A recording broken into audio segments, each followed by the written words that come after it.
Vote দেওয়ার পর আঙুলে যে কালচে দাগটা থাকে সেটা সহজে যাবে না, এটাই স্বাভাবিক। প্রথম কথা হলো জোর করে তোলার চেষ্টা না করাই ভালো।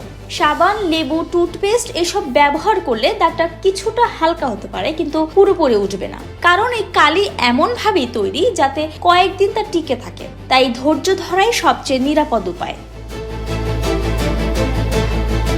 অমোচনীয় ভোটের কালির প্রধান উপাদান সিলভার নাইট্রেট। এটি ত্বকের উপরের স্তরের প্রোটিনের সঙ্গে রাসায়নিক বিক্রিয়া করে দাগ গাঢ় তৈরি করে। আলো ও বাতাসের সংস্পর্শে এলে এই দাগটি আরো কালচে হয়ে যায়।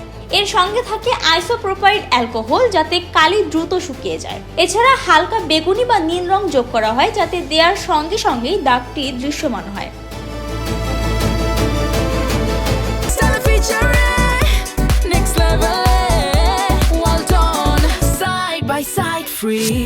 ভোটের অমোচনীয় কালি প্রথম বড় পরিসরে ব্যবহার শুরু হয় ভারতে 1962 সালের সাধারণ নির্বাচনে। উদ্দেশ্য ছিল একটাই, কেউ যেন একাধিকবার ভোট দিতে না পারে।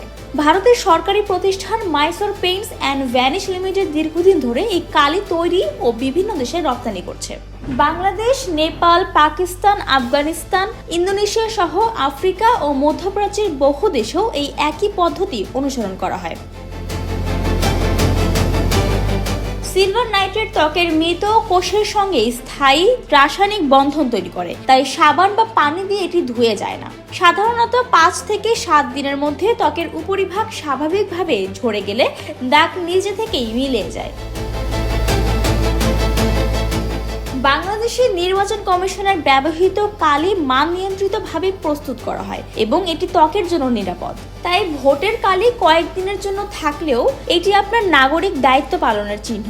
অযথা ঘষাঘষি না করে সময়কে কাজ করতে দিন, দাগ নিজে থেকেই মিলে যাবে।